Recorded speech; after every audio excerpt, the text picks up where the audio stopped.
Ang atong mensahe karong hapon mga igsoon is kiningna dinhi sa verse number 1 sa gisulat ni Apostle Paul, be a follower of God. Sa iyang gisingon dinhi mga igsoon, be ye therefore followers of God as dear children. Now, sa atong kinabuhi isip mga katawan sa Dios, of course wala tay laing sundon. Walay lain nga i-imitate nato, walay lain nga kopyahon nato, kundili ang atoang langit nung amahan. Pastor, how can I know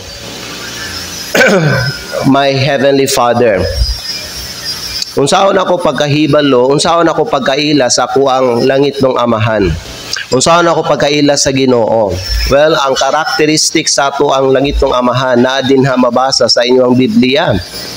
That's why God gave His Word to us.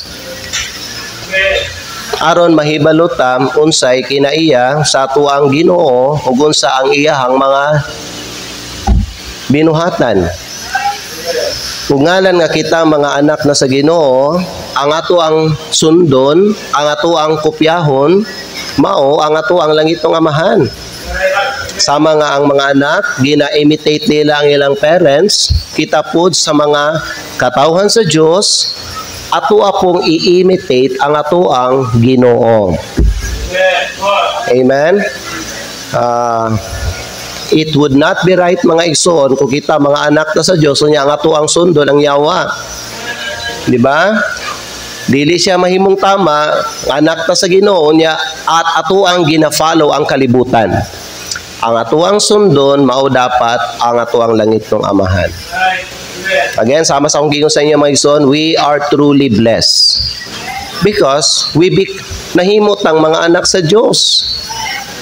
Daghan pag mga tao dinhi sa kalibutan nga dili pa sila katawhan sa Dios. Pero kita mga higala, mga katawhan nata sa Dios. It's a privilege to become a part of God's family. Dili ba? Dako kayo na nga pribilehiyo. Dako kayo na nga panalangin.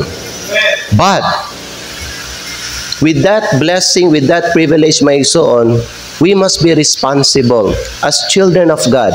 That while we are here on earth, it is very important, it is imperative nga kitang tanan ato ang sundon ang atong Ginoo. You know, si Peter nagsulat sa mga igsoon that we must follow the steps of our Lord.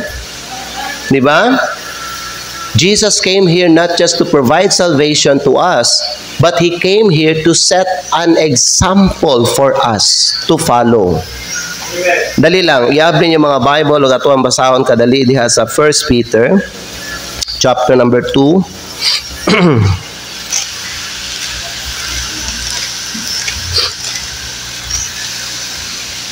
Mayon diri ang pulong sa Dios mga higala. 1 Peter chapter 2 verse number 21. 1 Peter chapter 2 verse 21. The Bible says, "For even hereunto," tanawan niyo diri mga igsoon sa gihing sa Bible. "For even hereunto were ye called." So natay panawagan tanan. Kita sa mga luwas. We are called to what? Well, you will find out unsa ang tawag sa Ginoo para sa tuwa. Kay kung atong padayunon kaning bersikulo, it says right here, "For even hereunto were ye called, because Christ also suffered for us."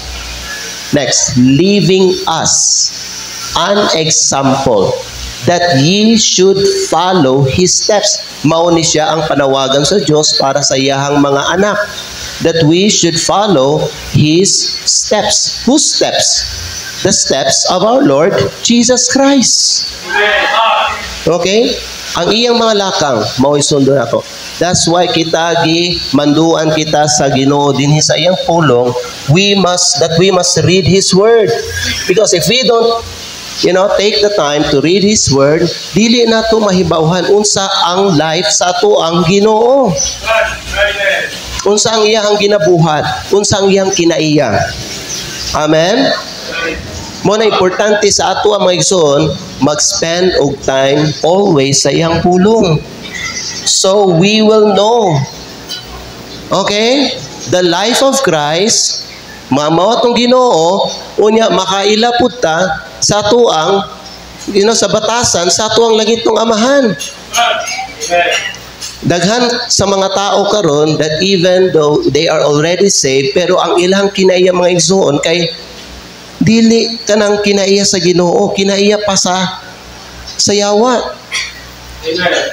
So kinahanglan bibiyan nato mga igsoon nga mahibaw-an ang kinaiya sa atong langit ng Amahan ug mao gyud na ang atuang i-possess sa atuang kinabuhi because karon mga anak na ta sa Ginoo. Kay balo ba mo higala nga dili automatic nga ma-possess nimo ang character sa atuang Ginoo. Kay dili nato na nature. We have a sinful nature. Dili ba? And this sinful nature is in us for many years. So lisod ang adjustment. But mahimo nato because sa adlaw nga naluwas ta, God gave us His Holy Spirit. Sama sa tuang gipaminaw kaganinang buntag. And that Holy Spirit will teach us, will show us unsa ang kinaiya sa tuang langit ng Amahan. Okay? And God also will give us grace. To what? To do those things nga iyahang ipabuhat para sa atua. So the only kind of people that can do, paminaw, that can imitate God is His own people. Pag dili katawan sa Diyos, dili nila masunod ang Diyos. Unsaved people cannot follow God. Unsaved people cannot imitate God. They cannot copy the Lord. Nga naman, they themselves, mga igsoon, are spiritually discerned. Sila mismo, wala sila kaila sa Diyos. But those who have Christ in their life, in their hearts, nakaila na sila sa Ginoo. Amen? So it takes work to what? To possess the life of God in our lives. Kinahanglan siya paningkamutan. So, ang giingon diri sa Bible sa tuang text sa Ephesians chapter 5, balik ta Ephesians chapter 5 in verse number 1. Ang pulong sa Dios sa giingon diri sa tuwa, be therefore followers of God. The word followers means imitators. Okay? So sa atong kinabuhi, ang ato ang imitate ang Dios. It is not right for the Christian to idolize people. You should not follow people. You should not idolize famous people. Most people are doing that. Kinsa tong sikat, mauto ang ilahang ginasunod. We are not called to follow people because idolatry is abomination in the eyes of God. We are called to imitate God. Amen. Be therefore followers of God as dear children. Now let me give you 5 simple things this afternoon. Number 1, how to be a follower of God. Number 1, to be a follower of God, gihatan na ako sa inyo, ang unang point, number 1, you must be saved first. A person must be saved first. Now, kung inyo ang obserbahan, balik ragot ta there sa Ephesians chapter 5 in verse number 1, kinsa ang gisulatan ni Apostle Paul, kinsa ang iyang gi-address ani nga bersikulo. Notice, be therefore followers of God as dear children. So kinsa iyang giingnan mga igsoon, be ye therefore followers of God, ang katong mga anak sa Dios. Who are the children of God? Saved people. Katong mga luwas ng mga tao. If you are saved already, ikaw ang gi-address ani nga bersikulo. Pag dili pa saved ang tao, dili siya makasunod sa Ginoo. Ang tao dapat ma-save una bago siya makasunod sa Diyos. Okay? Number 2. Let's go quickly. Okay? Number 2, how to be a follower of God. Number 2, may isa. Now, unsa ang unang word? Balik ta sa Ephesians chapter 5 verse number 1. Namo na ni siya. Ephesians chapter 5 verse number 1, masulti nato that this verse is a conclusive verse. You know why? Because Apostle Paul was using the word therefore. Every time nga gamiton ang word therefore, naghatag siya og conclusion mahitungod sa mga previous nga mga pulo nga iyahang gisulti. So, sa wa pa nagsulti si Apostle Paul ani, naa siya'y gisulti. Prior to Ephesians chapter 5 verse 1. And what is that, Pastor? Paminaw. To be a follower of God, tanawan ninyo sa Ephesians chapter 4 because unsa ang numero before 5? Okay, 4. Sige. So, simple math, no? Ephesians chapter number 4, unya tanawan nyo dira sa verse number 32. Ephesians chapter 4, in verse number 32. The Bible says, and be ye kind one to another. Pagmalumo kamo sa usa o usa. Tama ba ang kind sa Bisayas pagmalumo? Pagmalumo. And the Bible says, tender-hearted, humok o kasing-kasing, forgiving one another, even as God for Christ's sake hath forgiven you. Igsoon, we are already children of God. It should be in the life of a child of God nga unsa man, Pastor, dapat maluluyon siya o mapasayloon siya. Nga naman, Pastor, because that is the character of God. That is the attitude of God. In fact, the Bible says, may gala, kung dili ka maluluyon, kung di ka kay balo maluoy, o kung dili ka kay balo magpasaylo og tao mga igsoon, wa ka kaila Ginoo. Kay ang kinaiya sa tao nga wa kaila og Ginoo mga igsoon, maghipos siya og kapait sa iyang kasing-kasing. Maghipos siya og hatred, maghipos siya og resentment diha sa iyang kasing-kasing. Pero dili ingon ana ang imuhang langitong Amahan. That's why nag-ingon siya diri sa bersikulo 31 mga igsoon, let all bitterness, ang kapait, and wrath, and anger, and clamor, and evil speaking be put away from you with all malice. Because, paminaw, the anger, paminaw, the wrath of man worketh not the righteousness of God. Na nasa James chapter number 1. Amen. And mao na giingon ni Pablo diri, and be ye kind one to another, tender-hearted, forgiving one another, even as God, that's your Father, as God for Christ's sake hath forgiven you. Igsoon paminaw sa akua. Kung dili ka makapasaylo og tao, ikaw lang ang mag-antos gihapon. Kung dili ka makapasaylo og tao, ikaw ang pildi. Kay katong tao nga nasad-an, katong nakapa-offend sa imuha o naisala sa imuha, wala lang sa iya eh. Pero ikaw, every time you see that person, because there is bitterness, resentment, and anger in your heart, there is unforgiveness mga igsoon, madaot ang imong adlaw, maguba ang imong espiritu. And there are many people, because of unforgiveness, wala na sila nakasunod sa Ginoo. And unsang giingon sa Bible, be ye therefore followers of God. That's why most unforgiving person, wala nagasimba. Most unforgiving person, wala nagaampo og tarong. Most unforgiving person, my son, wala na sila ga-spend og time sa pulong sa Diyos because of that resentment and bitterness that's, dwelling in their hearts. Do you have unforgiveness? Amen. Kay man nga gisulti ni Pablo, Ephesians 4:32, even as God for Christ's sake hath forgiven you, nag-ingon tayo siya Ephesians chapter 5 verse 1. The Bible says, be ye therefore followers of God. Because your God and my God is a merciful, loving, and forgiving God. Kita bisan nga daghan tag nabuhat nga di maayo, bisag dautan kayo ta sa mata sa Dios, yet God forgave us. Gipasaylo kita sa Dios. And you know what? Unsang gitudlo sa ato ang Ginoo Jesucristo, kung ikaw wala nakapasaylo og tao, neither your Father in heaven forgave you.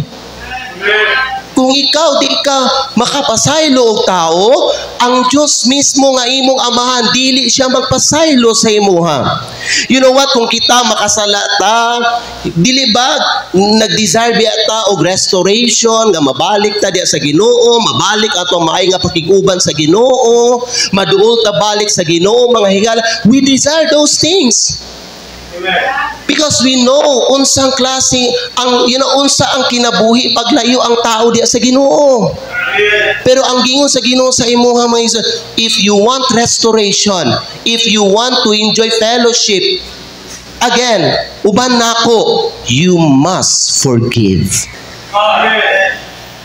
Si Peter nangutana siya kang Ginoo Jesucristo, how oft will I forgive this person nga nakasala sa ako until 7 times? And the Lord Jesus answered Peter, no, not just 7 times, but 70 times 7. It should be in the life of every believer kaning pagka maluluyon o kaning mapasayloon. Amen. No matter what a person did in your life, forgive. Why? Paminaw. Pag ikaw magpasaylo, ikaw ang panalanginan sa Ginoo. Pag ikaw magpasaylo, ikaw ang nagmadaugon. Kung ikaw magpasaylo mga igsoon, paminaw. Kung ikaw magpasaylo, ikaw ang kanang approve sa Ginoo. Paminaw, ang wala nagpasaylo mga higala, they have plans to revenge. They have plans nga buhaton nila unsa ang gibuhat atong tao nga nakasala sa ilaha. But we need to remember God is the avenger of everything. Amen? Ang Diyos ang magpahimalos. Ikaw magpasaylo. Ang Diyos ang magpahimalos sa katong mga tao nga nakasala sa imuha. Amen ba? Unsa ang una mga higala? To be a follower of God, number 1, you must be saved first. Number 2, you must be merciful and forgiving. Number 3, third to the last point. Number 3, you must be loving and compassionate. Tanawan ninyo sa verse number 2. Next. Tanawan ninyo din mga higala. Ephesians chapter 5 verse 2 says, and walk in love. Your life should be driven by love. Because the Bible says, walk in love. Whose love, Pastor? Whose love? The love of God. You know what? Dili na lisod sa imo. Kung ato ang balikan ang Ephesians chapter 4 verse 32, actually, dili na lisod sa imo ang magpasaylo because you have the love of God in your heart. Nabisbisan ka nabubuan ka ang imong kasing-kasing sa gugma sa Dios. Adto ta kadali there sa Romans chapter where is that? Romans chapter 5 in verse number 5. Romans chapter 5 in verse number 5. Tanawan niyo din mga higala ang pulong sa Dios. And hope maketh not ashamed. Notice, because the love of God is shed abroad in our hearts. Katong adlaw nagdawat ka kang Kristo, you have been shed by the love of God. Ang imong kasing-kasing na unsa ning shed gani nabubuan? Anyone here nga naibisaya nga Bible? Tanawan niyo daw.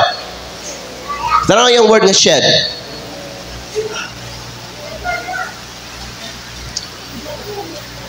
Salamat. Okay? Mauni put pasabot. Okay. So dawa, because the love of God is shed. I mean, ang gugma sa Diyos, naana siya sa atong kasing-kasing. Dili ka makaingon, ikaw nakaila sa Ginoo, unya wa ka naka-experience sa gugma sa Diyos. The author of love is God, not man. We become recipients, paminaw, of the love of God. Paminaw mga higala, ang adlaw nagdawat ka kay Kristo, nadawat nimo ang gugma sa Dios.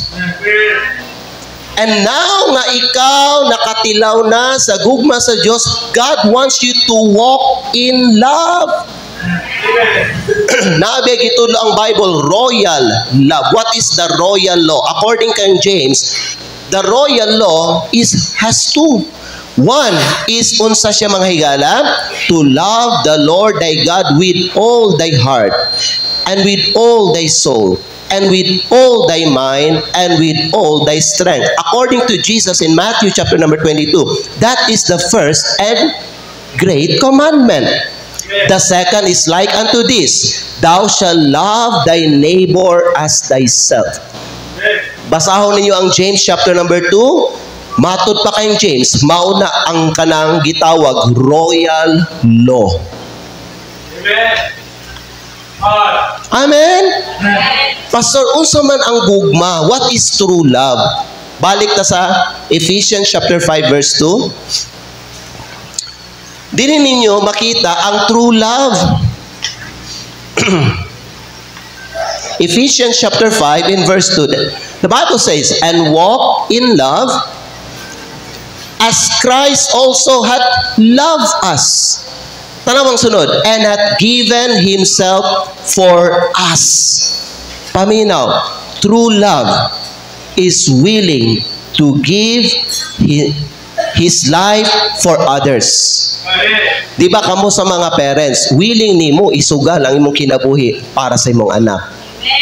If something will happen to your child and your child needs transplantation, dili ba transplant, ibuta to heart transplant, and the only kaning qualified nga heart nga ipuli sa ibutang sa kasing-kasing sa imong anak ang imuhang kasing-kasing. Parents, willing ba nimo ihatag ang imong kasing-kasing para sa imong anak? Bahala na, ikaw na lang ang mamatay, mabuhi lang ang imong anak. Mauna ang kanang agape love. Agape means the ultimate love. Kanang willing nimo ihatag ang imong kaugalingon para sa uban. Amen? Now, sayon ni siya buhaton sa tao nga gihigugma nato. Pero sa tao, paminaw, nga di nato kaila, sa tao nga di nato ganahan, sa tao nga giisip nato nga kaaway nato, murag lisod kayo ni siya buhaton. Pero kay balumuon sa ang gingon sa atong Ginoong Hesukristo, love your enemies. Pray for them. Amen? Tanawa, basahon na to, Matthew chapter 5. Kay mao nang gitulo sa atong Ginoong Hesukristo. Pastor, lisuda na. Higala paminaw. Kay naa natay gugma sa Dios diri sa atong kasing-kasing, able nato ni mabuhat. Amen? Tanawan niyo sa Matthew chapter number 5. Unya, in verse number 44. Kani ang gingon diri sa Bible. Sa di pa ta verse 44, verse 43 sa ta. Ye have heard that it hath been said, thou shalt love thy neighbor and hate thine enemy. Mao ni siya ang normal. Mao ni ang natural. Pero unsa ang giingon ug ang gimando sa atong Ginoong Hesukristo? Next verse. But I say unto you, love your enemies. Instead of cursing them, bless them. Instead of hating them, do good to them. Instead of tanawa, usa pa ibati no? Do good to them and pray for them which despitefully use you and persecute you. Pastor, I cannot do that. Higala paminaw. Kinsa man sa normal nga tao diri sa kalibutan mubuhat na ni. But remember, ikaw ni in the eyes of God. You are the enemy of God. you curse God.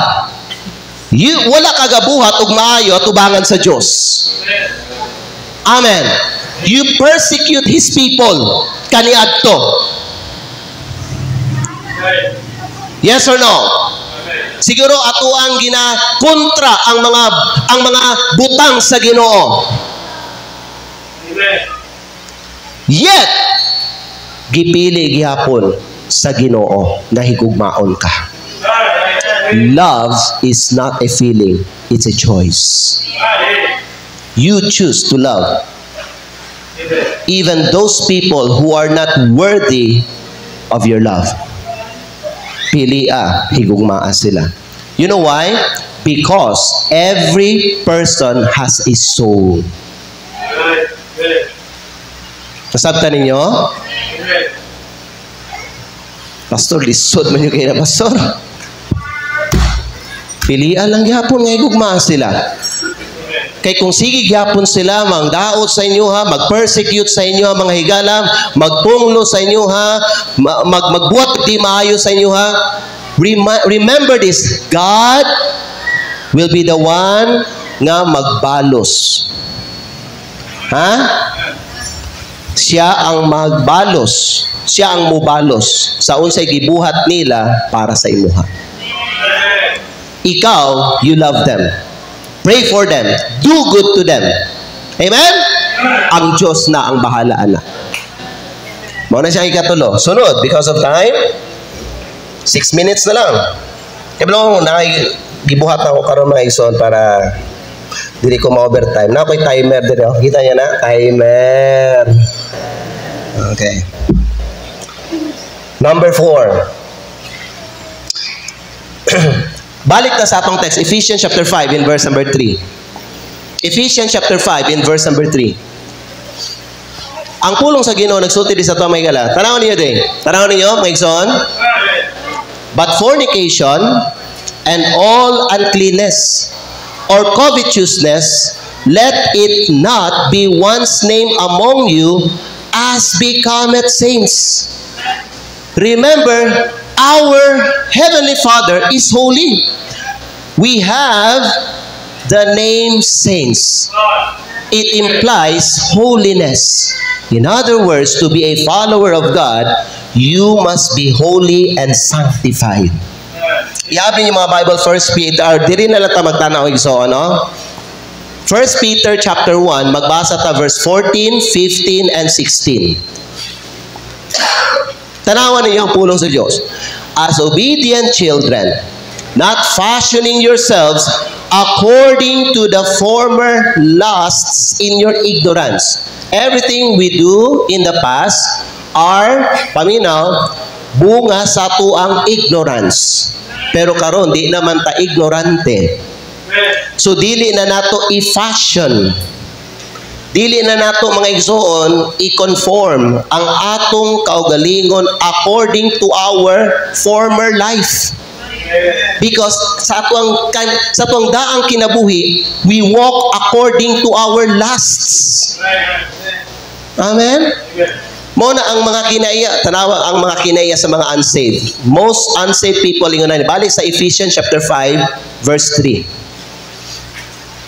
Ang mga tao nga dili pa luwas, ang mga tao pa nga kanabanang wakaila sa Ginoo, tanawa, they walk according to their lust. Mao na naga-fornicate sila. Unsa pa? Uncleanness, kahugaw. Kani ga-refer gyapon ni siya about sexual sin. Unsa pa? Covetousness. They are greedy. And God said, let it not be one's name among you.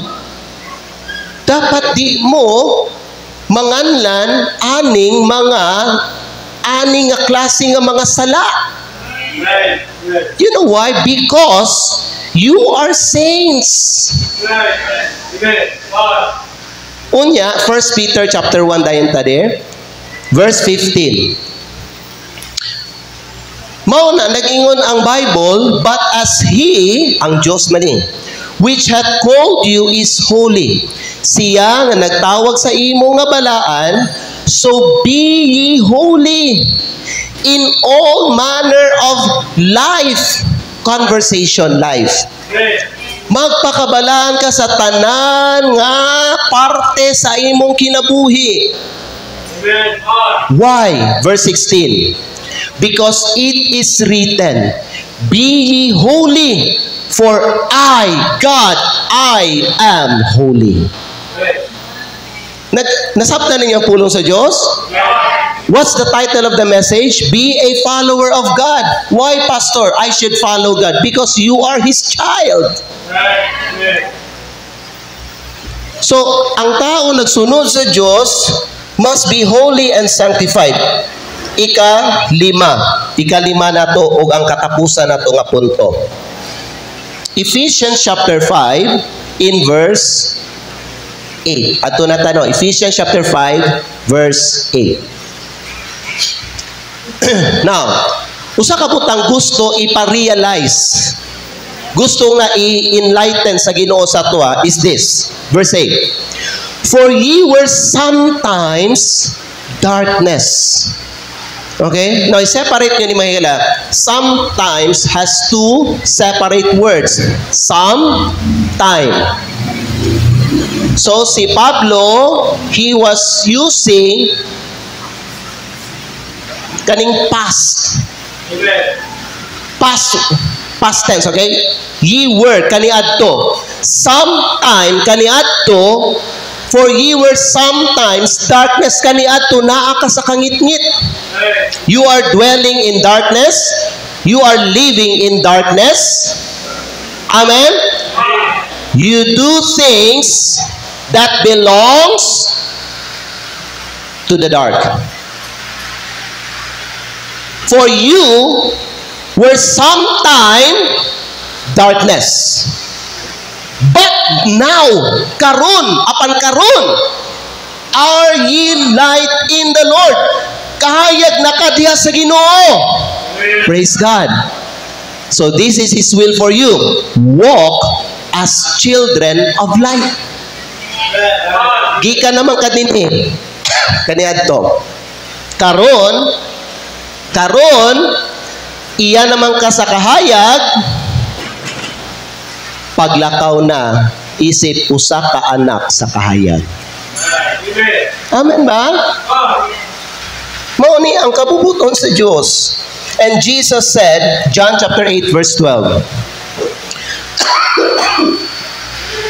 John chapter 8 verse 12. The Bible says, Then spake Jesus again unto them, saying, I am the light of the world. He that followeth me, siya nga nagsunod kanako, dili dapat magkinabuhi diha sa kangit-ngit. Amen? But shall have the light of life.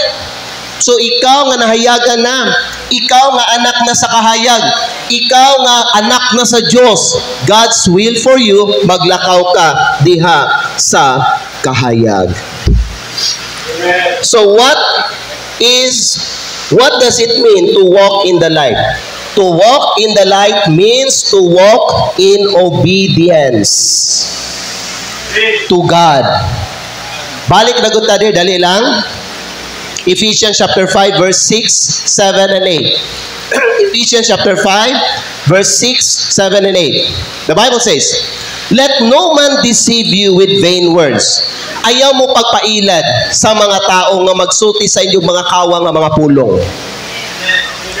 For because of these things, nga naman, daghan man kong mga Kristohanon, nahimo silang disobedience because they listen to the people. Naminaw sila sa mga mga deceitful words sa mga tao. And the Bible says, because of these things, cometh the wrath of God upon the children of disobedience. Let us continue, verse 7. Be not ye therefore partakers with them. Verse 8. For ye were sometimes darkness, but now are ye light in the Lord. Walk as children of light. Paminaw, the word of God, kani, Kaning pulong sa Diyos, this symbolizes light. Ang pulong sa Diyos mauni ang kahayag. Ang kabubuton sa Diyos para nimo o para nako, maglakaw ta din diha sa kahayag. Asa dinhi sa iyang pulong. Amen? And then last mga igala is mauni siya. Walk in the light means walk in righteousness. Maglakaw ta, paminaw, maglakaw ta in obedience to God's word, and then maglakaw ta diha sa pagkamatarong. Okay, righteousness means right clothing. Unsay meaning sa righteousness? Right clothing. Gisulob nato ang tama. Amen? No longer ang katong mali, no longer ang katong mga dautan, ang tama na. Mao na natong gisulob karon. The Bible says, put on Christ. Why Christ? Because in Christ naa sa iyaha ang pagkamatarong. Now, kaniyang last may gala, John chapter 3 verse 19 to 21. Last verse na ni. The Bible says, John chapter 3 verse 19, Jesus said, and this is the condemnation, that light is come into the world. Who is this? Jesus Christ. Okay? Light is come into the world. And men love darkness rather than light because their deeds were evil. Now we understand why so many people love darkness. Gusto sila mo ato sa ngit-ngit. Because most people who go to darkness na ay mga buhaton nga dili maayo. Let us continue verse 20. For everyone that doeth evil hateth the light. Tanan nga gabuhat og dautan, di sila ganahan sa kahayag. Katong paminaw, katong mga tao di ganahan kay Kristo, mao to sila gabuhat og dautan. Katong mga tao nga naay sala sa ilang kinabuhi, di sila ganahan mga igsoon sa kahayag, di sila ganahan sa pulong sa Dios. Allergy sila sa pulong sa Dios. Allergy sila, paminaw, allergy sila sa mga faithful and godly Christian. Ang tao, paminaw, nga gabuhat og dautan, dili ganahan makig-uban sa mga tao nga naadi galakaw sa kahayag. They will hate them because their deeds were evil. And the Bible says, everyone that doeth evil hateth the light, neither cometh to the light. Most people, or matawag nato Kristohanon nga nagpakasala, dili ganahan magsimba. Di ganahan mo ang simbahan. They will neither come to the light. Why? Lest his deeds should be reproved. Basin, mabadlungan siya sa iyahang sala. Mo na nga na uban mga igsoon gasimba diri naigo sa wali kay naigo ang sala, awa di na mo balik. Amen. Galikay sila nganuman di sila gusto ma-reprove sa ilang mga dautan nga gibuhat. Nasabtan ninyo, napay last verse 21. Mo ni nindot. But he that doeth truth, siya nga nagbuhat og tama, kamaturan, cometh to the light. He that doeth truth cometh to the light, that his deeds may be made manifest. If a Christian is right with God, walay problema. Confident siya at peace siya sa iyang hunag kasing-kasing nga moadtog simbahan ug makig-uban sa uban nga mga godly nga mga Kristohanon. But if there's something evil in your life, wrong in your life, mga higala, dili ka ganahan moadto sa kahayag. The Bible says, he that doeth truth cometh to the light, that his deeds may be made manifest, that they are wrought in God. Nasabtan ninyo ang pulong sa Diyos? To be a follower of God, you must walk in the light. Naglakaw ka ba diha sa kahayag? Last verse, 1 John chapter 1, verses 5 to 7. Na kaniyang gusto na ko ipakita sa inyo mga higala before na mag-ampo. This then is the message which we have heard of Him. Who's Him? God. And declare unto you that what? God is light. And in Him is no darkness at all. Next verse. If we say that we have fellowship with Him or with God and walk in darkness, namutbot ta. And do not the truth. Ang kamaturan, wala na to gidala. Verse number 7. But if we walk in the light, as God is in the light, we have fellowship one with another. Amen? Kung kita tanan diri galakaw sa kahayag, naay maayo nga pakiguban nato tanan diri. Kung usa sa tuwa galakaw sa kangit-ngit, dili ta magtinagdanay diri sa simbahan. Amen? Kay kung parihat nagalakaw sa kahayag mga igsoon, naay kalinaw. We have fellowship one with another because our true fellowship is with God and sa ato ang Ginoong Hesukristo. Amen? Higala, ang question ako sa inyo gisunod ba nimo ang Diyos diya sa imong kinabuhi? Examine your life. Examine your heart this afternoon. Ito ko itong mga ulo, yung itong mga mata.